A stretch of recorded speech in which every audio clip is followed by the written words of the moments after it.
kọ̀ǹténà kan gun ìfúrésọ.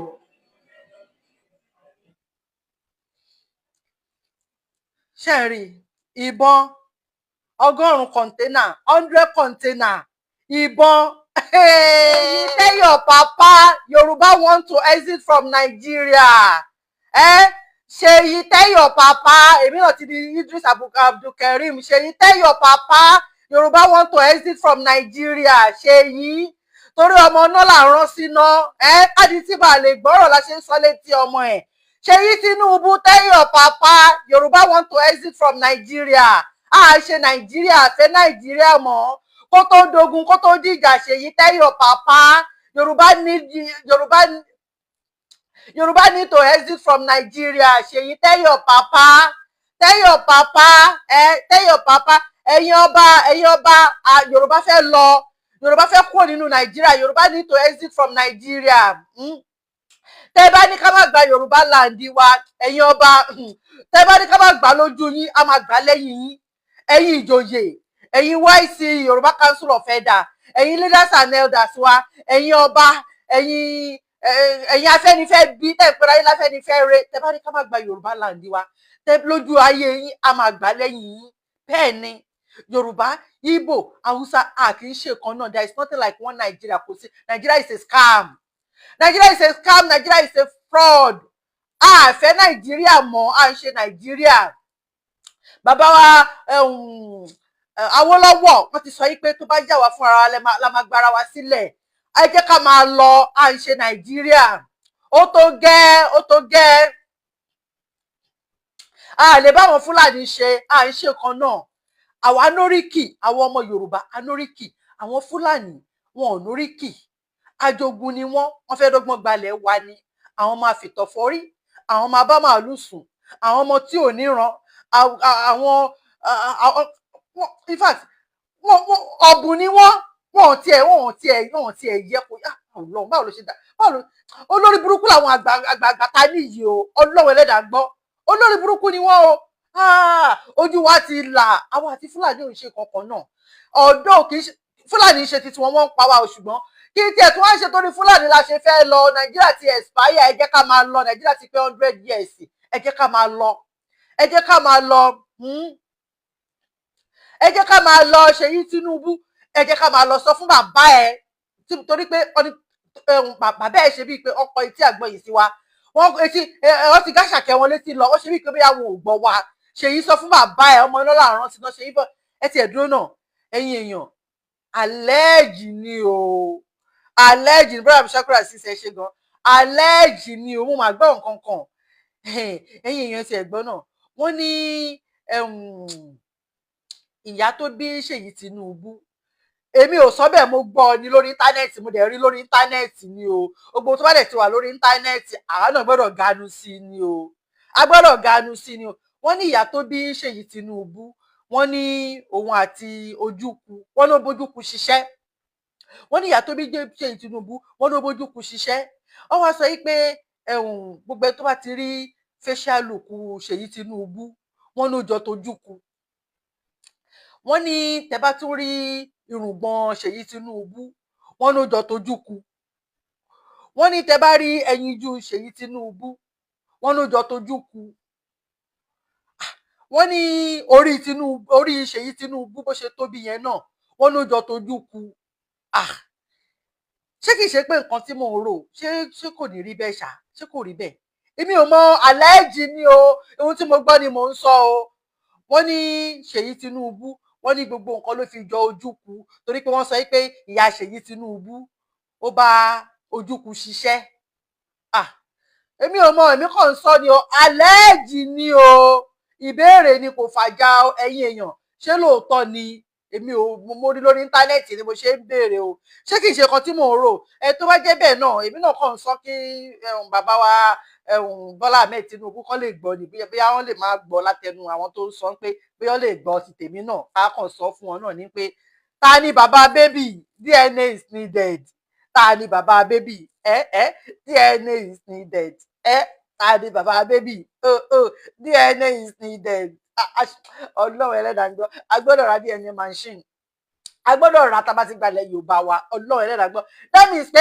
ẹ̀jẹ̀ Yorùbá ẹ máa ń sọ náà ṣé ní gbogbo àwọn tí wọ́n náà nù wá yìí ẹ̀jẹ̀ ìsídàkẹ́ ẹ̀jẹ̀ Fúlàní kó papọ̀ mẹ́jẹ̀ wọn àbí kẹ́jẹ̀ Yíbò kó papọ̀ mẹ́jẹ̀ wọn àbí kẹ́jẹ̀ Tápà kó papọ̀ mẹ́jẹ̀ wọn bẹ́ẹ̀ ni túlẹ̀ náà lọ ṣe ń dájú wa èmi ò mọ àlẹ́jì ni o allegedly ni mo rí lórí íńtánẹ́ẹ̀tì ni o nǹkan tó bá dẹ̀ ti wà lórí íńtánẹ́ẹ̀tì ó ti wà lójú ayé nìyẹn so anybody can ganu sí at any time lèmi náà ṣe ganu sí mo ní kí n béèrè ni o ohun tí mo gbọ́ ni o ohun tí mo gbọ́ ni o ẹ̀yin ìjọba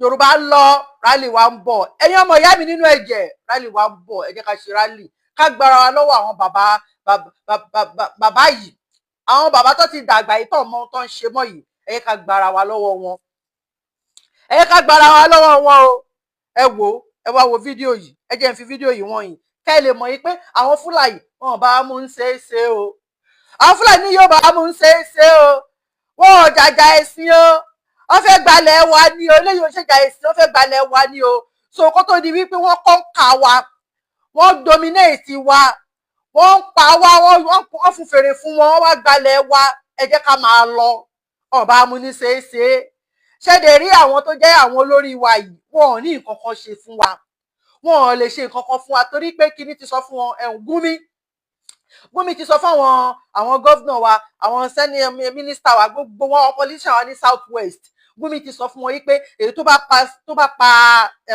àwọn Fúlàní terrorist nínú wọn wípé àwọn ò ní fún wọn ìbò àwọn ní north wọ́n ní kó fọra fi wọ́n sílẹ̀ ni wọ́n ní ara wa Gúnmi ló sọ bẹ́ẹ̀ ó ní ara wa ni wọ́n àwọn Fúlàní terrorist ó ní tó bá ń pọ̀ ọmọ Yorùbá ó ní kó ṣe bí ipa àwọn ò rí wọn ni ó ní torí pé tó bá dá sí tàbí tó bá pa àwọn Fúlàní terrorist yẹn ó ní àwọn máa dúró dè wọ́n lọ́jọ́ ọ̀bọ̀ ṣẹlẹ̀ mọ̀ pé àwọn politician wa wèrè ni wọn ò gbádùn Ọlọ́run ní nǹkan tí ò bá ti kàn wọ́n tí ò ti kan immediate family wọn ò ràn wá kọ́ máa pọ̀ ọmọ Yorùbá báyìí máa ṣe bí ìkóbẹ́yà wọn ò rí ni torí ìbò torí pé wọ́n bìlí pé àwọn pé wọ́n pọ̀ jù wá lọ ní nọ́ọ̀sì pé àwọn máa ń rí bò lọ́tọ̀dọ̀ wọn so wọ́n ń fi láì fún yín wọ́n fi ń gámbù ni so àwa ní ká gbára wa sílẹ̀ ẹ wá wo fídíò yìí kẹ́ lè mọ̀ pé mi ò parọ́ o ìparọ́ èmi ò ń parọ́ o ẹ wá wo. ìran ọmọ Yorùbá ìran ọmọ Ìgbò kí a lọ gbáradì ká múra sílẹ̀ ká ṣe gbogbo tó tọ́ tó yẹ láti fi ṣe ìdáàbòbò fún ara wa ogun ó ń bọ̀ o ogun ó ń bọ̀ o ogun ó ń bọ̀. For those in Nigeria, you see, there's this Fulani herdsmen that are tormenting Nigeria without no apology, and they go to people's places, people's farm. Where people are farming and they kill them. If you have a family there where that is going on, there's a good advice for you. Are you hearing me? All those people that are in places in Nigeria, this is what God is telling you, that they are Fulani herdsmen because they are sending more. God said Fulani herdsmen are political shenanigans to make the people not to be worried or speaking to the politics, the top people about the economy, so that they will focus on the killing. Big politicians are the ones sending these people in. It's a way called diversion. So instead of us to be thinking of the economy that the president is not doing well, we'll be thinking about the killing. These people are not just coming to kill. They are being imported with vehicles, lorries, and giving gun and projects to kill, steal, and destroy. To every nation, mostly the Middle Belt, East, and South, you have to stand up for yourself. That's what God is saying. Raise vigilantes. Don't wait for the government, because government sends those people to you. In the book of Nehemiah 4, verse 9, that's scripture for Nigerians. Nevertheless, we made our prayer to our God. And because of them, we set watch against them day and night. So meaning God is saying, even as you are praying, as pastors are praying, there should be watchmen. Get vigilante. Every village, community, get vigilantes. Ṣé ti rí? Ṣé ti gbọ́? Kí ìjà tó ń bá wa jà kì í ṣe ìjà ẹ̀sìn rárá. Ọlọ́run ẹlẹ́dàá gbọ́ ìjà pọ̀ fẹ́ gbalẹ̀ wa ni ṣé wàá rí àwọn ẹni tó bá ní south west àti ọba àti ìjòyè àti olóṣèlú àti leaders and leaders àti YCE àtàfẹ́nifẹ́re gbogbo àwọn politician tó bá sọ pé ká máa gba Yorùbá nation yìí lójú ayé wọn a máa gbà lẹ́yìn wọn ni bẹ́ẹ̀ ni gbogbo bá ń jẹ́ ti tọ́lọ́run ẹ̀yìn wọn láti máa gbà bẹ́ẹ̀ torí bàbá Tinubu ò ráyè títí wà bàbá Tinubu ò ráyè títí wà bàbá Tinubu kàn lọ máàkì rẹ́gísítà bẹ́ẹ̀ náà sí pírẹ́sídẹ̀ǹtì kò ti torí ọmọ Yorùbá lọ àkúkú òwe tí mò ń wá lánàá mo ti rántí ẹ̀ àkúkú joyè ó sàn jọ ẹnu mi ò kálù lọ bẹ́ẹ̀ ni àkúkú joyè ó sàn jọ ẹnu mi ò kálù lọ ókè nísìn pé kí ni òfin tẹ́tí rí pé bàbá Tinubu tó ti ṣe ní Nàìjíríà pé àtìgbà tí bàbá Tinubu ti débẹ̀ pé òfin wo ló ti ṣe ní Nàìjíríà tó ti múlẹ̀ àfi tó táwọn Fúlàní bá náwó sí pé òkè òfin anyway kò lè affect àwọn ló máa jẹ́ kó múlẹ̀ ṣùgbọ́n táwọn Fúlàní bá ti rò pé òfin tó ṣe yìí ó máa affect àwọn o wọn ò ní gbà fún bàbá Tinubu bẹ́ẹ̀ ni tó bá ti tẹ́wọ́ sẹ́kọ̀ọ́ pàṣẹ second reading á sì mí mú mi ní Abíọ́lá ẹ ṣe gan o á sì mí mú mi ní Abíọ́lá ẹ ṣe kú dìde thank you so much.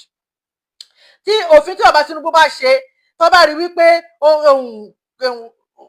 kò lè affect àwọn ìyẹn ní north ni o okay wọ́n máa fojú fò dá ṣùgbọ́n tó bá rí pé bí wọ́n máa affect àwọn a kò máa gbọ́ pé ó pass second reading ni lẹ́yìn second reading àlọ́ lárí ààbọ̀ àbí tax reform bill láti ọjọ́ yìí ṣáàtì múṣẹ ní gbogbo wọn pátápátá gbogbo àwọn politician yẹn gbogbo àwọn àgbààgbà Fúlàní pátápátá wọ́n dúró tó ti bàbá Tinubu lọ́rùn ni pé láyé ó kàn jẹ́ president ní akànfí ẹ́ síbẹ̀ ni òfin ò lè múlẹ̀ bẹ́ẹ̀ ni kò dẹ̀ múlẹ̀ náà ni àgbọ̀n kankan mọ́ alọ́lágbọ́ àgbàbọ̀ báyìí nísìn ìyẹn tax reform bill bàbá Tinubu kò wà ń bẹ́ as figurehead ni wọ́n ti torí títí wa lọ ṣe presidency tó ń lọ ṣe yìí bẹ́ẹ̀ ni wọ́n pọ̀ mọ́ Yorùbá kò kan bàbá Tinubu kọ̀ọ̀kan mọ́ bàbá Tinubu Fúlàní ya wọlé Yorùbá báyìí ní bàbá Tinubu máa gbé private jet ẹ̀ ní àtàwọn ọmọ àtìyàwó àti family wọ́n sá lọ France ni ó sá lọ France lọ́dọ̀ Macron tó jẹ́ pé Ṣèyí Tinubu ọmọ ẹ̀ ó jù lọ àwọn bàbá àgbàyà yẹn àwọn bàbá olójú dúdú yẹn bí ojú nàkí yẹn wọn ò ráyè tẹ̀yìn ọmọ Yorùbá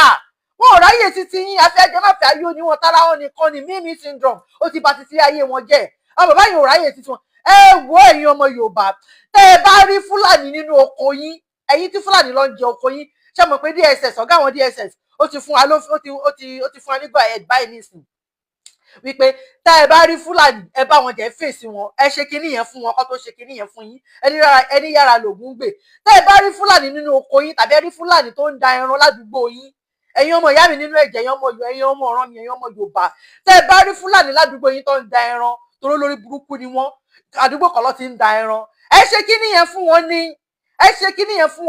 ẹ má mú ọ lọ sọ́dọ̀ pólíìsì ò ní ṣe nǹkan kan bẹ́ẹ̀ wọn ò ní ṣe nǹkan fún yín ẹ ṣe fún wọn ní òkú òru ni kẹ́ fi ṣe fún wọn ẹ ṣe fún ọlọ́mọ òru là ń ṣe kàí tó bá ṣe lójúmọ́ ọmọ kò ní fara rẹ lọ bẹ́ẹ̀ ni àfẹ́ rí látìgbà tí DSS tó ti sọ ọ̀gá àwọn DSS tó ti sọ yí pé kẹ má pè òun mọ́ pé òun ò lè dáàbò bò wá mọ́ so àti gbàyàn àtijọ́ yẹn báyìí tá a bá rí ẹni tó wá gbé wá sórí orí Facebook àbórí anywhere orí íńtánẹ́ẹ̀tì pé Fúlàní ń pa wá o Fúlàní ń jẹ́ kó wá o Fúlàní ṣe kíní kan àní dá yín lóhùn àdè máa fi pè ránṣẹ́ sí yín ni tí Fúlàní bá dẹran ládùúgbò yín tàbí tó wá dẹran sí sórí oko yín ẹ ṣe kíní yẹn fún wọn ní first attack ní káyìn náà fún wọn torí Fúlàní good nínú first attack àwọn náà good nínú first attack ní kẹ́ fún wọn ọ̀gá àwọn DSS ti sọ pé gbogbo community ní kẹjọ ẹ má wò pé bóyá babalágbẹ́já ló ń ṣe é fún òtí ìdọ́dọ̀ wa oore tó kan ara wò ó ń bọ̀ wá kanra ẹ̀dẹ̀ tẹ́ bá tètè mójútó tó bá ṣe fún babalágbẹ́já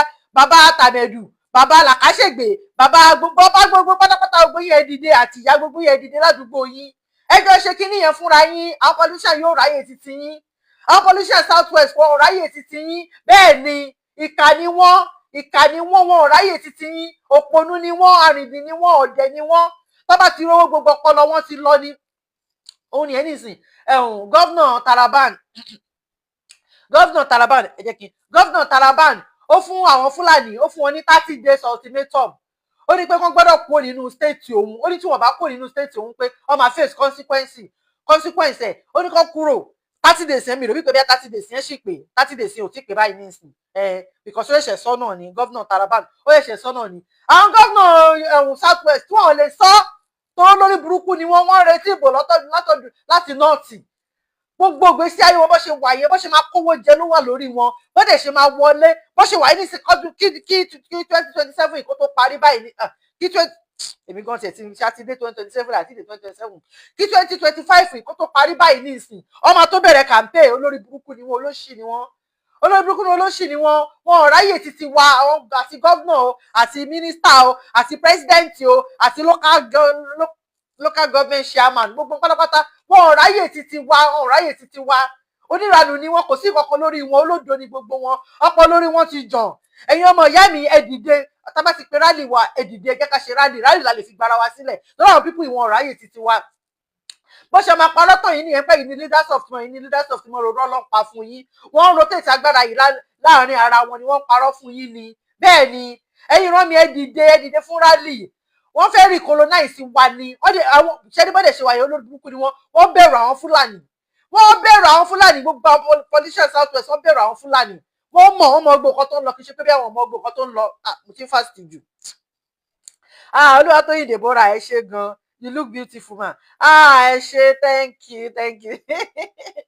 ẹ ṣé gan thank you brother mi Shakira sis ẹ ṣé gan ẹ ṣé mo dúpẹ́ ẹ má dá mi lóhùn Asimi Mumi ní Abíọ́lá ẹ ṣé mo dúpẹ́ ẹ ṣé gan thank you so much mo wà lórí YouTube náà mo dẹ̀ wà lórí TikTok ẹ máa wò mí bẹ́ẹ̀ mo wà lórí YouTube Ajé Olókun News ni TikTok Ajé Olókun ni ẹ máa wò mí bẹ́ẹ̀ ṣe ti gbọ́ ẹ ṣé mo dúpẹ́ thank you so much ẹ ṣé gan so tó bá ti pe rally ẹ dìde ẹjọ́ torí Ọlọ́run tó bá ti pe rally ẹ dìde àwọn Fúlàní tó bá ti wà ládùúgbò yín ẹ lé wọn lọ ẹ lé wọn pa ní gbogbo àdúgbò ẹ jáde sí wọn kóníkóńdó yọkóńdó ẹ lọ mú kóńdó ẹ lọ mú kùmọ̀ torí wọn kúkú legalize ìbọn fún wa wọn ò legalize ìbọn fún wa ní south west wọ́n ní kóńdó ni ká máa fi lé àwọn Fúlàní kóńdó yín náà tẹ́ bá pọ̀ tí Fúlàní bíi 10 bá wà ládùúgbò yín gbogbo ẹ̀yin tẹ́ wà ládùúgbò at least ẹ tó 200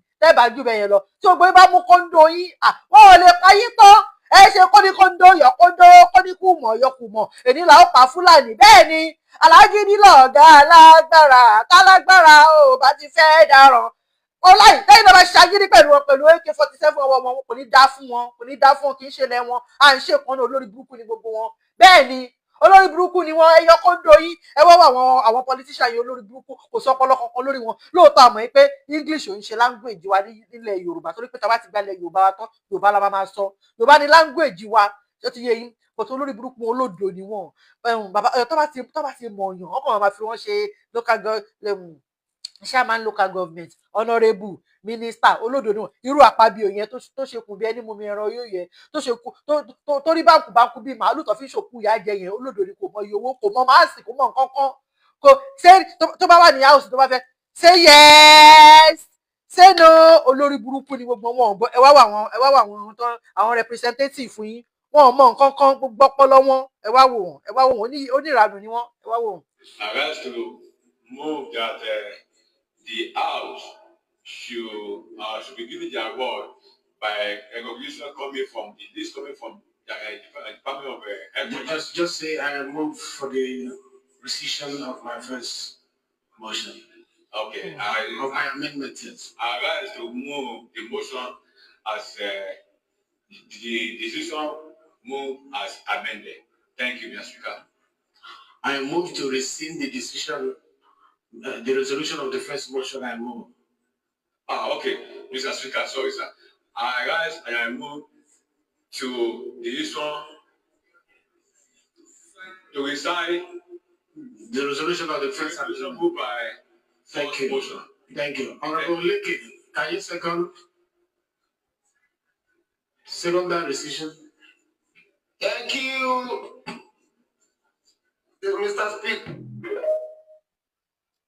Ẹ̀rí tó ń fẹ́ yín kú I have moved to resign to do ọlọ́wọ́ ọba o àwọn olórí burúkú multiply by olóṣì ìsìnkọ́ tó wàá ṣe èrè má ṣàǹfààní èpè màlẹ́ àwọn olórí burúkú ṣe ń rí ọdún English ò ń ṣe language wa náà o but àwọn eléyìí ò ka nǹkan kan secondary school ọkà jáde kí ló wá sọ pé kó wà lórí wọn kò sí kankan lórí wọn bó ṣe wà yẹn bó ṣe wà lórí bó ṣe wà bẹ̀ yẹn gbogbo tó fọpọlọ ẹ̀rọ ni wípé káwọn ṣá kúrò ń bẹ̀ yẹn kóun lọ sí klọ́ọ̀bù lálẹ́ kóun lọ gbá àwọn ọmọge kóun lọ gbáṣẹ́wó bíi mẹ́wàá síwájú olórí burúkú ni wọn kọ́ lọ bówó nàìjíríà náà kọ́ lọ ná nínàkúnà kọ́ lọ ṣáyó àwọn olórí burúkú kò sí kankan ló pọ̀ lórí wọn kí lẹ ti rí náà orílẹ̀-èdè ti ń bàjẹ́ president Tinubu náà tọ̀sán pé kàwé ń lo òyìnbó fine àwọn èèyàn sẹ́wọ́n kàwé ń lo òyìnbó èmi gbà pé kàwé ń lo òyìnbó ṣùgbọ́n kò wọ kíláàsì ẹni I go school I no go class daddy I am sorry Mohbad kọ́ ló ń fọ̀rùn kẹ́ kó tẹ́ sáfẹ́fẹ́ rẹ̀ kó pàṣìṣe rẹ̀ Baba Tinubu go school ṣùgbọ́n kò no go class he go school but he no go class wọ́n ń gbé gbòògùn olóró ló ń gbé káàkiri gbogbo agbárí wọn bó ṣe wà yẹn ọmọ nǹkan gbòògùn olóró kan ṣáyó kan ṣe fàájì kò sí nǹkan kan wọn ò ní ọpọlọ tó fi ń ṣe ìlú rárá ọlọba Ibrahim Traore ọmọ Burkina Faso kókó wọn bó ṣe ń ṣèlú kò sọpọlọ kankan lórí gbogbo anybody ní ìdí wọn mọ ti dàgbà kan fi wá sílẹ̀ lóòótọ́ àfẹ́ ológun ní Nàìjíríà ṣùgbọ́n kọ́ kóṣì kó gbọ́n kóṣì lọ ká dá ṣèjọba ara wa ká gba Yorùbá nation wa ká fún àwọn tó wà responsible àwọn tó pọlọ wọn pé àwọn tó pọlọ wọn ń jà ká fi sí àwọn bàbá eléyìí kò sí kankan lórí wọn mọ́ orílẹ̀-èdè ti ń bàjẹ́ nígbà tó jẹ́ pé lórí náà kò sí kankan lórí olórí Sanders ló wà lórí olórí kí ló wáyé express pé àwọn representative honourable I have moved to kìíní kan wọ́n tún pọ̀ rẹ̀ ẹ̀sẹ̀ nínú house ẹ̀rí pé títí wọ́n ti bàjẹ́ ẹ̀yin ọmọ ìyá mi nínú ẹ̀jẹ̀ rally wa ń bọ̀ rally eléyìí fight to finish ni o rally eléyìí a fẹ́ fi gba Yorùbá land wa ni bẹ́ẹ̀ ni a fẹ́ fi gba Yorùbá land wa ni it's not just ordinary rally no a fẹ́ fi mú nǹkan kan jáde ńbẹ̀ ni o a lọ pàtẹ́wọ́ ní rally eléyìí o ẹ jáde lógúnlógún ẹ jáde lọ́gbọ̀nlọ́gbọ̀n o àìjẹ́bẹ̀ àwọn bàbá burúkú bàbá tó wà ńbẹ̀ yìí ó ti ń dùn wọn ò ní fẹ́ ká lọ o wọn ò ní fẹ́ ká lọ ẹ̀yin ọmọ ìyá mi nínú ẹ̀jẹ̀ ọmọ máa lo ògo yín mògo yín ni o ọmọ máa lo ògo yín nínú ìlú tí mo wà yìí ọmọ 18 years nínú ìlú yìí ọmọ 18 years ó ti jáde secondary school nìyẹn ó fẹ́ wọ university tábà ti jáde secondary school yẹn láàrin summer holiday wọn tó bá ṣiṣẹ́ wọ́n á save owó ọmọ 18 years ń lo mọ́tò nínú ìlú yìí bẹ́ẹ̀ ni torí pé iṣẹ́ wà tó bá ṣiṣẹ́ láàrin summer holiday wọn yẹn kó tó wọ university wọ́n á ra mọ́tò most of our especially àwọn boys yẹn ló máa sábà ṣe jù àwọn girls yẹn náà ń ṣe but àwọn boys yẹn ló máa sábà ṣe jù nínú ìlú yìí wọ́n máa save owó fún summer fún holiday summer wọn yẹn wọ́n á dẹ̀ fi ra mọ́tò tó máa fi wọ university báyìí wọ́n ń gbé mọ́tò wọn lọ ni even ọmọ secondary school bí tó yẹ pé bóyá wọ́n wà ní final year wọ́n ti máa ń ṣiṣẹ́ nínú summer tó máa save owó tó máa fi lo mọ́tò bẹ́ẹ̀ ni nínú ìlú yìí wọ́n máa save owó ọmọ 40 years mi ò tí ì lo mọ́tò ní Nàìjíríà bẹ́ẹ̀ ni wọn ò tí ì lo mọ́tò ní Nàìjíríà ṣíṣẹ́ wà ní báwo ló fẹ́ ṣe níbi kan fẹ́ save owó ọmọ 40 years mi ṣì ń gbé lọ́dọ̀ yẹ ẹ̀ pé ìyá ẹ̀ ló ṣì ń bọ̀ ẹ̀rí bó ṣe gbogbo yín jẹ́ bó ṣe pa ògo mọ́ yín lára irọ́ ló ń pa ọ tó bá sọ fún yín pé you are the leaders of tomorrow irọ́ ló ń pa fún yín o oúnjẹ àárọ̀ kò bá tọ̀sán lára yín kò síṣẹ́ ṣebí tẹ bá rí iṣẹ́ lẹ máa rówó lẹ máa ṣe pé bí ẹ fẹ́ fi ra mọ́tò lẹ́sẹ̀ wá ṣe pé bí ẹ fẹ́ fi jẹun ẹ fẹ́ fi ṣọmọ olúàbí lẹ bá fẹ́ fi fẹ́ yàwó sílé ọmọ 40 years mi ò tí fẹ́ yàwó sílé tó ti bọ ẹnu ara ẹ̀ ní débi kó máa sọ pé òun bẹ́nu ìyàwó débi pé tíyàwó máa bímọ fún tó máa sọ pé òun bọ́ ìyàwó kò tí rówó fún ìyá ẹ̀ gangan fúnra rẹ̀ ìyá ṣì ń bọ́ ọmọ 40 years ní Nàìjíríà wọ́n ní a fool at 40 is a fool forever báwọn politician yín bọ́ ṣe yín nìyẹn olórí burúkú ni wọ́n o ẹ jáde ṣé wọ́n rí ẹ̀yin ọlọ́pàá Nàìjíríà tó bá rán yín iṣẹ́ pé kẹ́ wá jáde ẹ má dá wọn lóhùn o torí títí yín náà la ṣe ń jà o à ń jà ìjà tá à ń jà yìí náà kì í ṣe ìjà tiwa nìkan o à ń jà ìjà yìí fún yín náà nífẹ̀ẹ́ yín náà ni o torí títí náà la ṣe ń jà ìjà yìí títí náà wà ń bẹ o torí pé kí ni ẹ̀yin ọlọ́pàá Nàìjíríà náà wọ́n fún yín 100,000 sáré tó gbọ́ 100,000 nínú yín ni èlò 100,000 nínú ìlú yìí èlò 100,000 kò wọ́ 50 euro èlò 100,000 nínú ìlú yìí torí Ọlọ́run ọmọ mi kékeré mo mọ iye tó ń gbà every week tó bá ṣiṣẹ́ ọmọ yẹn tó ń gbé every week tó bá ṣiṣẹ́ ọmọ ọdún mélòó ni ẹ̀yin ọlọ́pàá Nàìjíríà yẹn 100,000 lóṣù ẹ sanwó school ọmọ ẹ sanwó ilé ẹ sanwó gbá wọ́n wá sọ pé kẹ́ má gba bribe wọ́n ní kẹ́ má gba bribe wọ́n ní kẹ́ má gbé wọ́n ní kẹ́ má jalè ó ti ń lo ògùn yín mògò yìí so tó bá ti sọ pé ká jáde tó bá ti ní ká jáde ẹ má wá disturb àṣẹ ti gbọ́ tó bá gba Yorùbá nation yìí a máa tọ́jú yín gbogbo ẹ̀yin DSS ẹ̀yin army ẹ̀yin ọlọ́pàá ìyà ń jẹ yín náà ẹ wò ẹ má dá wọn even gan apá ẹ wò bó ṣe mú èmi Ọlọ́run adẹjẹ kó yé yín bẹ yẹn náà tó bá sọ pé kẹ́ jáde ìbọn yẹn ẹ dojú ìbọn yẹn kọ àwọn politician yín ni ẹ lọ ká wọn mọ́lẹ̀ gbogbo wọn, ẹ lọ bá gbogbo wọn president, ẹ lọ bá gbogbo wọn àwọn ọba, àwọn Afẹ́nifẹ́re, àwọn YC, ìbọn yẹn opportunity tó bá ti tí gbogbo ẹ bá ti di woro sí woro, tó ti di kórí gbogbo yọ gbogbo, tó ti lọ sí orí M1 tó ti dójú ọlọ́mọ òtó, ẹ gbébọn yẹn lọ bá wọn, ẹ fi ìkanra wípé bó ṣe ìyàtọ̀ fi ń jẹ yín láti ọjọ́ yìí, ìyàtọ̀ fi ń jẹ yín láti ọjọ́ yìí, ẹ fi ìkanra yẹn mọ́ wọn, ẹ kẹ̀yìn sí wọn, ẹ̀yin náà gbébọn lọ bá wọn. Ṣé ti gbọ́? Ram Shakura sì ṣe gan, sísà mi Deborah ẹ ṣe gan. Nigeria politics ẹ jẹ́ kí orí yín pé o, kọ́ jẹ́ kórí wọn pé ni, bẹ́ẹ̀ ni kọ́ jẹ́ kórí wọn pé ni, ẹ jẹ́ kórí yín pé ẹ jẹ́ ló nọ́mbà 6 yín, olórí burúkú ni wọ́n, tó bá ràn yín níṣẹ́ ẹrú ẹ fi tọmọ jẹ, ẹ má fèsì wa, ẹ wá wò ìyà ń jẹ yín, bribe lẹ ń gbà, ẹ wá wò mú ní fídíò kan bí báyìí, ṣé yẹ kí Nigeria police kọ́ máa ṣerú nǹkan bẹ́ẹ̀ yẹn, wọ́n ń yẹ̀yẹ́ yín ni, Chinese tún yẹ̀yẹ́ yín, mo mọ̀ pé torí pé fáànù yìí ti pọ̀ jù, atẹ́gùn yẹn pọ̀ jù, mú mi ti fẹ́ blọ́ wọ́n yẹ̀yẹ́ yín ni, ẹ máa gba bribe káàkiri, kódà èlò ni ọdún wo lè fẹ́ ṣe gbogbo yẹn gbà, tí sálárì yín bá tó yín nílùú yìí, wọn ò bí anybody dá nínú ìlú yìí, God forbid kí n máa drive lọ báyìí nísìn, bóyá kí ọ̀tá mi kó wá ṣe nǹkan kan, ọlọ́pàá wá mú ọ̀tá mi kí wá sọ fọ́lọ́pàá wípé kí wá ṣọwọ́ kú dúró pé mo fẹ́ fọ́lọ́pàá ní bribe, Ọlọ́run má jọ ẹrógun ẹ̀wọ̀n ní mo fẹ́ ọlọ́pàá ní bribe, ọlọ́pàá ìlú yóò gba bribe, àbí sísà mi Olúwatóyìn Deborah lóyìnbó lẹ́yìn náà wà, ṣọlọ́pàá ìlú yìí ń gba bribe ni, ọlọ́pàá ń gba bribe nínú ìlú yìí, a lè fún ọ ní bribe, ẹ wá wo ọlọ́pàá Nàìjíríà yìí ńgbà tí báwo ni Chinese, ṣé Chinese, ẹ jẹ́ kí n fi wọ̀nyí náà kí wá sọ̀rọ̀ lé lórí, ẹ wá wo ọlọ́pàá ìlú yìí. 蒋总跟他们骂小贝了，赶紧。走开。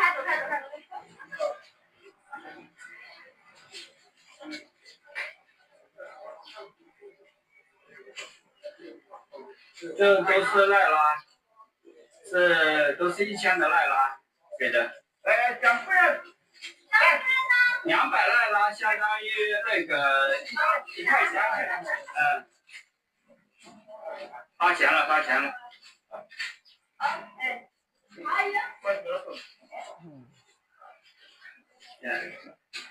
一个人是5000赖啦。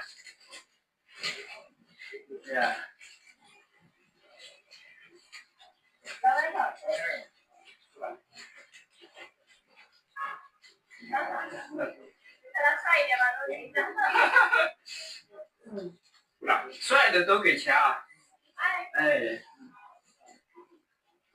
帅的就多给一张。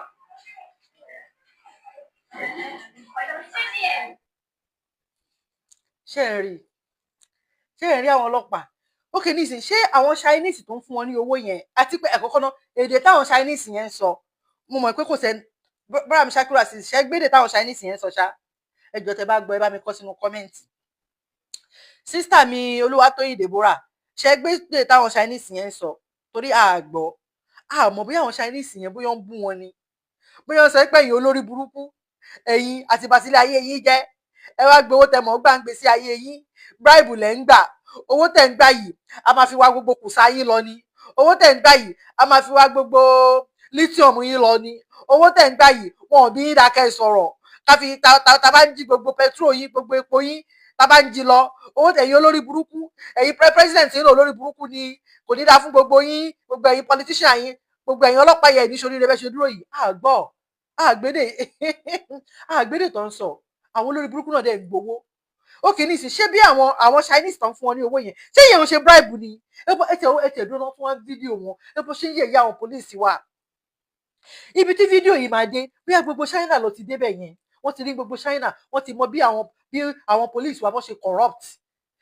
Wọ́n tún wá fídíò wọn, àwọn olórí burúkú ara wọn náà, àbí pólíìsì kan lọ́kọ́ sí yẹn ni, àwọn olórí burúkú ara wọn náà, àwọn náà dẹ̀ tún gbà wọ́n tún fẹ́ yín, èlò lówó tó ń fún ẹjọ́ nítorí Ọlọ́run. Ókè nísìn, bọ́ ṣe ń gbọ́, wọ́n sọ pé wọ́n ní tí ẹnu bá jẹ ojú àtì, mi ì mọ̀wé ṣá, bọ̀tẹ́ ṣáà ti mọ nǹkan tí mo fẹ́ sọ pé tẹnu bá jẹ ojú àtì, tójú bá tì ẹnu àjẹ, mi ì mọ̀ ṣá, wípé nísìn wọ́n ti gba bribe báyìí nísìn, ṣáwọn àwọn gidi, mi ì mọ̀ zone táwọn wà bẹ́ẹ̀ yẹn o.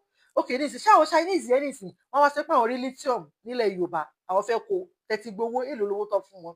wàláì wọn fún wọn bó ṣe wà yẹn wọn fún èèyàn kankan ní 1 million èlò ní 1 million torí Ọlọ́run tínú wọn ń dùn àwọn olórí burúkú wọn ti gba bribe náà wọn ti gba bribe náà ẹ̀yin ẹwà àwọn pólíìsì wa ẹ̀yin pólíìsì ẹ̀yin ọlọ́pàá ìyà ń jẹ yín náà a mọ̀ pé ìyà ń jẹ yín náà ṣe ti gbọ́ so ẹ má wá ṣe kíní yẹn fáwọn ọmọ Yorùbá o tá bá fẹ́ bẹ̀rẹ̀ rálì wa o ẹ má wọrí gbogbo àdá gbogbo ó ń ṣọmọ olókùn bẹ́ẹ̀ ni a kò ní sin pẹ̀lú òkú rẹ̀ àwa yóò gba Yorùbá nation dandan àwa yóò gba Yorùbá láǹdí wa ó ti hùn kógun lè tó ó ń ṣọmọ olókùn bẹ́ẹ̀ ni Nigeria government ò lè oppress wa o àwa yóò gba Yorùbá láǹdí o àwa yóò gba Yorùbá a máa gba Yorùbá láǹdí wa wọn lè oppress wa so ẹ̀yin ọlọ́pàá ìjọ torí Ọlọ́run mi wá bá yín jà lé ní ẹ̀bẹ̀ la wá bẹ̀ ẹ̀bẹ̀ la ń bòṣìkà ẹ̀yin náà ẹ wo disgrace tó ń fún yín disgrace táwọn Chinese ń fún yín àchọ́nchọ́nchọ́nchọ́nchọ́ àgbédè tó ń sọ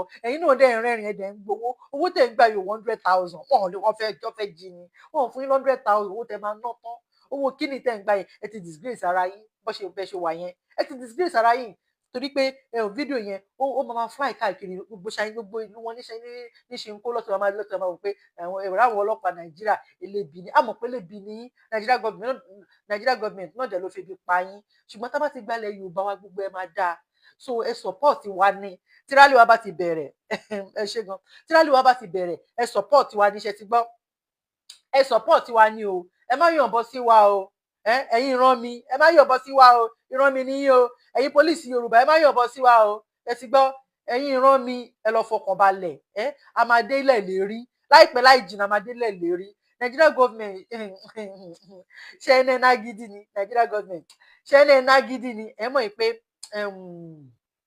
ọgbọ́n àti agídí làwọn máa lò fún yín bẹ́ẹ̀ ni tẹ bá sọ pé ẹ̀ná gidi wípé ẹ fẹ́ ká lọ politician Nigerian government pé ẹ ní agídí ṣé ẹnu ẹ̀yin kọ́ lẹ́nu tẹ́ bá sọ pé ẹ ní agbára ẹ ní ìbọn ẹ ní machine gun ẹ ní drone ẹ ní gbogbo nǹkan tẹ́ lè fi sọ pé yes rally wọn yẹn torí mo Ọlọ́run gbalẹ̀ Yorùbá fún wa ìyà ń jẹ àwọn ọ̀run mi gbalẹ̀ Yorùbá fún wa Ọlọ́run bẹ́ẹ̀ ni torí pé Nigerian government wọ́n gbójúlé ìbọn wọ́n gbójúlé machine gun wọ́n gbójú believe pé bí àwọn ní agbára ẹ̀ẹ́dẹ̀ mọ̀ yí pé ọgbọ́n ju agbára lọ agídí náà dẹ̀ máa agídí alágídí wọn kọrin yẹn lánàá pé ọgbọ́n a máa lu ọgbọ́n fún yín Ọlọ́run dẹ̀ máa wà Ọlọ́run ti wà lẹ́yìn wa torí pé Ọlọ́run ti pa Nàìjíríà run kò sí nǹkan tó ń jẹ́ Nàìjíríà mọ́ extra time ní Nàìjíríà ń lò bó ṣe wáyé Nàìjíríà ti kú láti 2014 tipẹ́tipẹ́ ni but by pé dọ́kúmẹ́ǹtì tí wọ́n tán ṣe láti 2014 Nàìjíríà ti kú Nàìjíríà ti yàmà Nàìjíríà ti táfúkà kò sí Nàìjíríà mọ́ bẹ́ẹ̀ ni tẹ́ bá sọ pé kí ló ṣe wọ́n ẹ̀yin ní agbára láti fi sọ pé kí a má lọ bàbá lárọ́ ni Ọlọ́run wà lẹ́yìn wa ọgbọ́n ju agbára lọ alágídí lọ̀gá alágbára tálágbára ò bá ti fẹ́ dáràn ẹ wo gbogbo agbára tẹ́ sọ pé ẹni ó máa di omi ni bẹ́ẹ̀ ni tẹ́ bá alágídí gbogbo anybody tẹ́ bá rán jáde níjọ gbogbo ẹ máa di omi mọ́ wọn lọ́wọ́ ni Ọlọ́run ẹlẹ́dàá gbọ́ nígbà táwọn ọ̀nà bá bẹ́ẹ̀ kú wọ́n á dojú ìbọn kọ yín ni Ọlọ́run ẹlẹ́dàá ẹ̀yin DSS ẹ má ṣe wèrè fún wa o ẹ má ṣe wèrè afẹ́ jáde peaceful rally ni o adẹ̀ nẹ́tọ̀ sí o adẹ̀nẹ́tọ̀ ṣùgbọ́n tẹ́ bá ṣe wèrè níjọ́ yẹn àwọn agbára ta gidi bolẹ̀ ni o ẹ mọ̀ pé alágídí lọ̀gá alágbára tálágbára ò bá ti fẹ́ dáràn o ẹ ra fi wá sílẹ̀ o peaceful rally ni o rally wa ó ti dé tán ni ṣe ti gbọ́ ó ti dé tán ni ẹ ra fi wá sílẹ̀ pẹ̀lú rally wa ṣe gbọ́ ẹ̀yin police olórí burúkú ní mi fẹ́ bu yín lé ní ẹ̀yin ṣe olórí burúkú but ẹ má ta sí wa ṣe ti gbọ́ ẹ ra fi wá sílẹ̀ ẹ ra fi wá sílẹ̀ ẹ̀yin Fúlàní ẹ má dé orí ilẹ̀ wa mọ́ ẹ fi wá sílẹ̀ àmọ́ gbogbo máìdí yín pé ẹ fẹ́ wá gba ilẹ̀ wa ni àjogún ní ẹ̀yin abá máa lù sùn ẹ̀yin ọmọ àfìtọ̀fọ́rí ní wọ́n sọ pé ní Benue 54 community làwọn Fúlàní ti gbà ní Benue kí ló ń ṣe àwọn ọmọ Yorùbá báyìí ní ìsìntorí Ọlọ́run 54 community làwọn Fúlàní tó ti gbà ní Benue ilẹ̀ tí kì í ṣe titi wọn ilẹ̀ tó fi bó ṣe fẹ́ máa ṣe ní south west náà nìyẹn o ẹ̀yin ìran mi ẹ dìde o tá bá ti fẹ́ ṣe rally ẹ dìde o torí pé fídíò yẹn mi mọ́nú fóònù tó wà ní lọ́wọ́ mi báyìí nísìn tẹ́ bá rí bí àwọn Fúlàní ṣe ń wọlé nínú tírélà Dangote tẹ́ bá rí bọ́n ṣe ń wọlé lógúnlógún lọ mo ní kan lọ́wọ́ ń bì báyìí mo ní kan lọ́wọ́ tẹ bá rí ìbọn 100 ẹ wá wò mo ní kan lọ́wọ́ ibà tẹ bá rí ìbọn tó kó inú 100 container Dangote àwọn trailer Dangote 100 kọ́ dẹ̀ kó ìbọn síbẹ̀ kọ́ kó àdá síbẹ̀ kọ́ kó ẹ wá wò. ọ̀pọ̀ tí ẹ̀ ń wò yìí nínú kọ̀ǹtínà ni wọ́n ti kó wọn jáde ní ibùdókọ̀ ọ̀nà ní ìlú Abia òun ni wọ́n ti kó àwọn ìbọn yìí jáde ní ọwọ́ ṣèkú òfin ti mú wọn pẹ̀lú àtìlẹ́yìn ẹ̀ṣọ́ aṣọ́bodè àti àwọn agbófinró yìí tó kù ní wọ́n fi tẹ̀ wọ́n o ẹ gbọ́. ẹ jẹ́ tún play ṣé ń gbọ́. kí ló fẹ́ fi ṣe kí ló ṣẹlẹ̀ tí wọ́n kó ìbọn 100 kọ̀ǹténà wọ ìlú Nàìjíríà 100 kọ̀ǹténà kí ni èròǹgbà wọn kí ló fẹ́ fi ṣe ìbọn kọ̀ǹténà kan gan òjò sọ.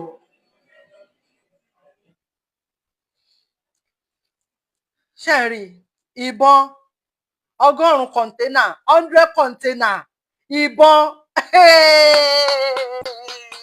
ẹ̀yọ́ ọmọ Nàìjíríà ìbọn 100 kọ̀ǹténà lọ́kọ̀ wọ inú Nàìjíríà bẹ́ẹ̀ ni mo dẹ̀ tún ní ìmọ̀rú fóònù tó wà ní ọ̀dẹ̀ tí mo dẹ̀ tún rí kọ̀ǹténà tírélà Dangote náà tó jẹ́ pé wọ́n pín ìtì ẹ̀ lè ká wọ́n pọ̀ burúkú àwọn Fúlàní yẹn tó wà bẹ́ẹ̀ tó ń wọnú Nàìjíríà tó pọ̀ wọ lọ́run kí ló ń ṣe àwọn ọ̀ràn mi báyìí nísìnyí ṣé kò pàtí òṣì orí burúkú lọ ṣe káàkiri fàájì lọ ṣe káàkiri wọ́n ti di ojú wọn ní Nàìjíríà wọn ò mọ nǹkan tó ń bọ̀ wá fáwọn ìṣe lọ́wọ́ tó bá máa wí káwí wá ní ẹ̀yin tẹ́ wàá lo òyìnbó lẹ fẹ́ dá wàhálà lẹ̀ ẹ̀yin aráàlú òyìnbó lẹ fẹ́ dá wàhálà lẹ̀ torí pé wọn ò rí nǹkan kan ni àwa dé bá wọn lójijì Ọlọ́run má jẹ́ kí ràn mí kú má jẹ́ kí ràn mí ṣòfò a fẹ́ fojú sunkún ara wa mọ́ nílẹ̀ Yorùbá Ọlọ́run gbá ìran Yorùbá nínú oko ẹrú yìí o gbá ìran Yorùbá nínú wàhálà tó ń bọ̀ yìí Ọlọ́run ṣàánú fún mi o ẹni tí ń burúkú máa kàn tó máa kàn mí Ọlọ́run má jẹ́ kó kàn ẹni tí mi ò mọ̀ gan kí wàhálà yìí má kàn wọ́n o òun nìyẹn nìsín 100 containers tó kó ìbọn síbẹ̀ 100 àwọn ọ̀ràn mi ò mọ nǹkan tó ń bọ̀ wá fún wọn o Ọlọ́run ṣàánú. Anyway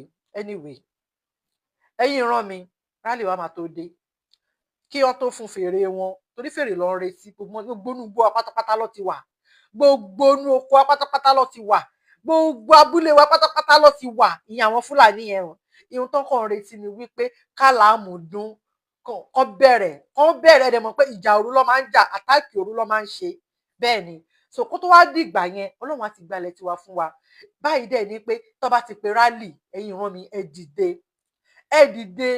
torí bàbá Tinubu kọ̀ wá ń bẹ̀ ni bàbá Tinubu lọ máàkì rẹ́gísítà ni kò ráyè títí wà bàbá mi ṣàkóra ṣiṣẹ́ ṣe sísá mi lọ́wọ́ tó yí ìdìbò rẹ̀ ṣe gan bàbá Tinubu ráyè títí wọ́n kọ̀ lọ máàkì rẹ́gísítà ni bàbá yẹn kọ̀ wá ń bẹ̀ bàbá tí ò mọ nǹkan tó ń ṣe mọ́ ó wà ní France báyìí ní ti tó ń gbádùn ayé ẹ̀ kò ráyè títí wà ẹ wò president wọn máa ń sọ pé Nàìjíríà giant of Africa giant kankan àwọn òfin ológun ṣùgbọ́n in fact ìjọba ológun tí president Talon tó ń ṣe ní Burkina Faso olówó ẹlẹ́dàá wọ́n ní wọn ò bí ẹ̀dá ní Burkina Faso ní ìsìnkú sọ̀rọ̀ president Talon kò sọ láìda Ibrahim Traoré mo ní Talon president Kútọ̀nù mo tún sọ president Benin Ibrahim Traoré captain Ibrahim Traoré wọ́n ní wọn ò bí ẹ̀dá kó sọ̀rọ̀ ẹ̀ láburú pẹ̀lú ogbó ikọ́ ribiribi tó ń ṣe sí Burkina Faso báyìí ní ìsìn Burkina Faso lè gbé giant of Africa fún báyìí ní ìsìn kì í ṣe Nàìjíríà o àwọn bàbá òṣì bàbá ìyá bàbá lórí burúkú ta níyì tara wọn nìkan lọ́mọ pẹ̀lú tẹ́bí wọn pẹ̀lú tíyàwó wọn o wọn ò ráyè tẹ̀yìn ọmọ náà ẹ̀yìn ọmọ Yorùbá o àwọn bàbá burúkú yìí tó bá ti ayé ìran mi láti wá máa tó dé ó ti dé tán à ń polówó ẹ̀ báyìí ní ìsìn ni tó bá ti dé báyìí ẹ jáde ní o kẹ́lẹ̀ gbára yín kò lọ́dọ̀ àwọn bàbá burúkú yìí ẹ wá wo president ọmọ ìkéré ẹ wá wo president Traoré ẹ wá wo ohun tó ń ṣe ní Burkina Faso báyìí ní ìsìn ẹ wá wò ẹ ti ẹ̀ gbọ́ voice ẹ̀ má jẹ́ kí n kò fẹ́ play ok.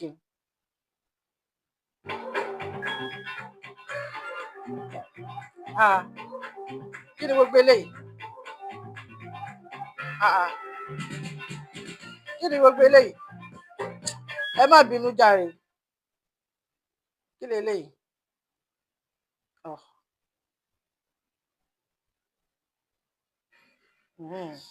Captain Ibrahim Traore, the military president of Burkina Faso, has successfully made your president Tinubu a useless president in Africa. Yes. A military president is performing while a president that claims he is a democratically elected president is worthless. Nobody did you be that. Now Juju. I bring you the news in detail. Now Juju. The president of Burkina Faso, Ibrahim Traore, has increased the salary of civil servants by 50% and has taken Burkina Faso airline to the next level. We knew this all along, but the world needed to see it as well. So Ibrahim Traore is the proof we needed to show the world how wicked our leaders are. Wicked. You've been in office for what, 5, 10, 15, 20, 30 years with nothing to show for your people. This man came into office for 2 years. 2, he's manufacturing everything from his country. Detergent, soap, tomato, grains, pasta, cars, electric cars, and now electric car. Burkina Faso airline. What in shape? At this point, there's really nothing else to say. Yeah, you all gotta go. All of you gotta go. There's no exception. There is nothing else to say. Burkina Faso President Captain Ibrahim Traore said you want to make Burkina Faso the envy of the world. You want to make Burkina Faso a bride everybody wants to marry. Once you land in Africa, the first country on your mind should be Burkina Faso. He's not stealing anybody's money. No. He will not take one kobo from Burkina Faso. He will give his service. Service to mankind.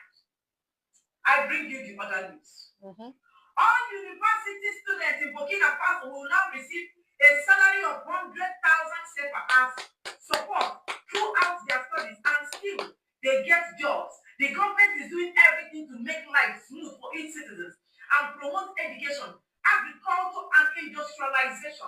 Burkina Faso. In Nigeria, NYSC cover, they are celebrating 77,000. Just 77,000. In Burkina Faso, you want to make life very easy. You want to make life good for the people of Burkina Faso. Where is Nigeria Air? No. Where is that Nigeria Air? Not for paper. Nigeria Air is in paper. Where is Nigeria Airline? Nowhere to be found. Burkina Faso will teach Tinubu how to be a president. At the end of the day, the people that brought in Tinubu, which include Yoruba, you will regret why you ever brought in that kind of a person. Claim to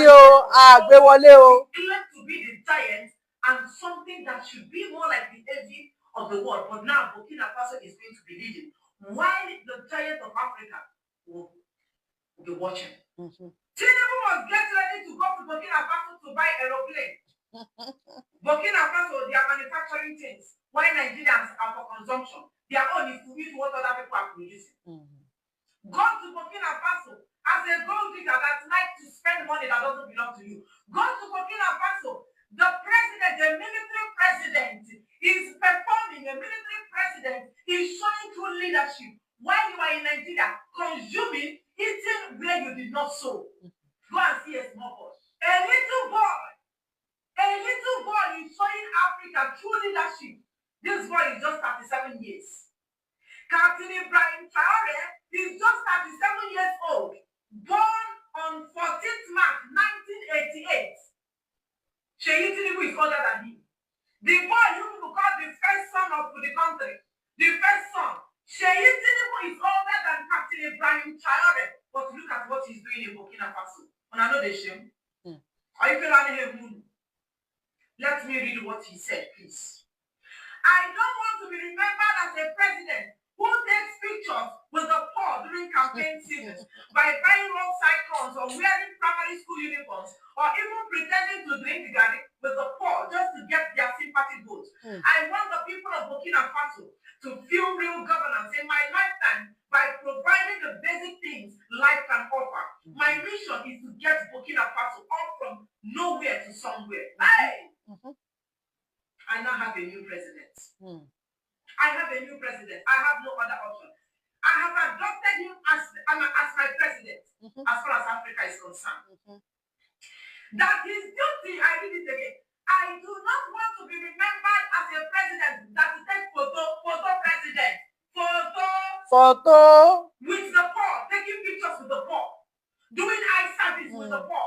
I love tẹ́lẹ̀ ṣe ọba ń bọ̀ ìgbà ilẹ̀ máa rí wọn tó máa lọ bá àwọn poor people ya fọ́tò àwọn aláìní tó máa lọ máa bá wọn ya fọ́tò àwọn olórí burúkú. You will sit down. Oh, I want to eat with this smart person. You will be eating. They will be eating. Àwọn bàbá òfò. Brother, I'm sure for men and women in Nigeria. They're going to chop cabin biscuits. They're going to sit down and they drink tea. This is what they are doing. They're going to chop corn during campaign. Campaign. After campaign, you will see them eating that corn. At all. You will not see them eating watermelon. Captain Ibrahim Traore said he's not that type of eye service president that will be eating with the poor just to get their votes. After eating with the poor, they move back to who they are. He wants to be remembered for somebody that provided good governance to his people, and his mission is to take Burkina Faso up from nowhere to somewhere. Tinubu is taking you from a little somewhere to nowhere. No. Tinubu have crossed in the plane where Tinubu, the pilot, is nowhere to be found. He therefore he don't lose traction. He don't lose direction. He's no longer in the radar. The plane where Tinubu, the pilot. This is Burkina Faso. 37 years old. Yeah. Also 37. He has not reached 40. He never reached 40 years. But everywhere you go, every country is talking about him. Now they are even saying this one that the man is doing like this. Are you sure that they are not going to start using his people against him just like they did to Gaddafi? You will not want to use governance. Allow the West to use you against your own man that is performing. Come to Nigeria. I am talking to Burkina Faso people. The president of Nigeria is a gold digger. Gold digger. Burkina Faso will be producing, manufacturing or servicing airplane or taking their airline to the next level. Why Nigeria president is looking for more money to buy more yacht, more money to buy more aeroplane, more money to buy more exotic cars and like flamboyant lifestyle. That is what is happening in Nigeria. Be grateful as a Burkina Faso citizen. Nigeria is not a country. Nigeria does not have a president. Nigeria is on autopilot. The president is interested in what he gets and what his family, what they will get at the end. He's just a party man. It's all about let my party win. Let my party win. He does not have leadership skill. He doesn't love the people. He doesn't have passion for what the position he occupies in Nigeria. Burkina Faso, it is happening here. This is revolution happening in Africa. This is the Burkina Faso president even playing ball. Look at how he's okay with his people playing football, excited, rejoicing. Make people come play ball. It's happening in Burkina Faso. Can it happen in Nigeria? No. Every day, Nigeria president is lying. He just celebrated 73 years old. His 73 years birthday, and he's lying. His football age. 73. The Burkina Faso president said he's not interested in taking pictures. But look at Tinubu. See Tinubu the way when he take every day he's going for photo shoots. He's going for photo shoots. He will see that. They will rub him powder, rub him pancake, put lips, wet lips on his lips. The president of the biggest black nation according to them. He will sit down and they take photo. When Nigeria is the president is doing birthday. Have you seen Captain Ibrahim Traore celebrate birthday? His birthday was on 14th of this March. He did not celebrate it. Nobody heard about it. But this one, he has been celebrating his birthday. Birthday. Are you celebrating what? What are you celebrating? It's happening in Burkina Faso. 37 years. But in Nigeria, 90-year-old man is sinking Nigeria. Why these people clap for him? The president of Burkina Faso went further to say, they keep telling me I will fight like Gaddafi, Thomas Sankara, or any young leader that tries to make Africa better. I am not scared and I won't regret fighting for my people, Captain Ibrahim Traore. He said that they want him. The West don't want anything good to happen in Africa, and they use this president of Africa as puppets to continue to do their bidding. they like to install people that don't know their left from their right, just like Tinubu. So the West will not want you to make Africa to be better. They did it to Gaddafi. They did it to Thomas Sankara, and you are not going to be an exception. Captain Traore said, let them come. He is waiting.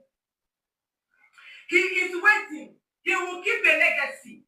People will know that somebody like him existed in Africa. It can never happen in Nigeria. Nigeria cannot, they can't share this type of news. No.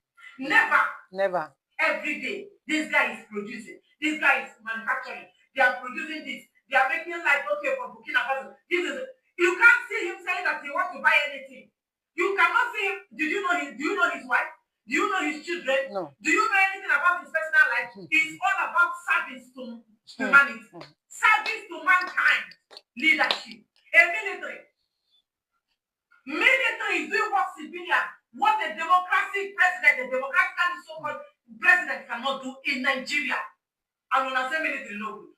When I insist that military no good, military is good. It's military that has sense, not the one where don't get sense. Not the military where they tell how to run the country down.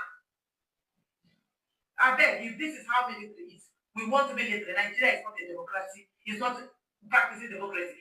Bring military and take down that useless democracy. There is nothing like democracy in Nigeria. Military is better. Somebody where they wear khaki, better pass somebody where they wear. We don't want military. We don't want military, no. But I'm a Gbara Yoruba. I'm a Gbara Yoruba as a military.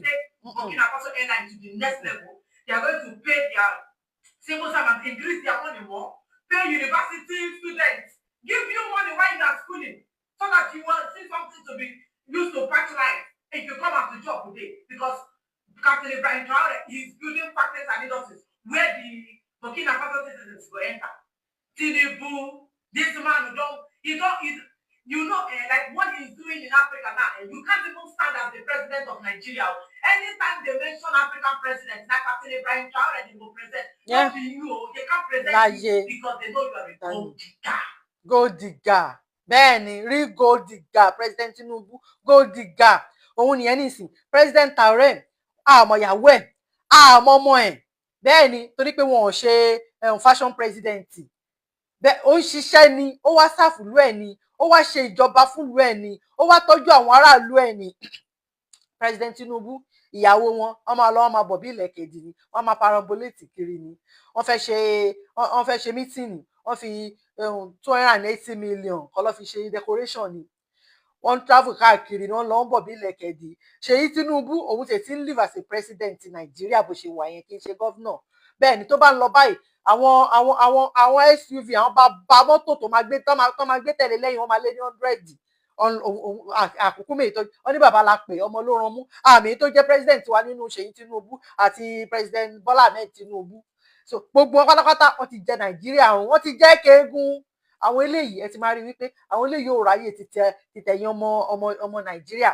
Ọmọ Nàìjíríà pátápátá àwọn eléyìí ò ráyè títí yín. Ọmọ Yorùbá yín rán mi, president Tinubu ò ráyè títí yín, wọn ti torí títí yín lọ. So tó bá ti pe rally, ẹ dìde, ẹ jẹ́ ká ṣe rally, ṣe ti gbọ́, ká gbára wa sílẹ̀. Tó náà bàbá eléyìí wọn ráyè. President Tinubu tó sọ pé òun 73 years. Irọ́ ni o. Báwo ló ṣe máa jẹ́ 73 years? Ṣíṣe Ṣadé Tinubu ọmọ tó máa jẹ́ 63 years. That means pé nígbà tó wà ní 9 years ni wọ́n ti fún yàn lóyún nìyẹn tó fi bímọ ni. Irọ́ ti pọ̀ jù. Nigeria government nínú pé ibo lọmọdé yìí ti wá, ó láwọn ọmọ Yorùbá lójú. Àwọn tó jẹ́ pé àti démọ́nú àgò, àwọn tó jẹ́ pé àròbí pé ojú wọn ti dúdú ni. Chief Sunday Adéyẹmọ Ìgbòho ṣá ó là wá lójú.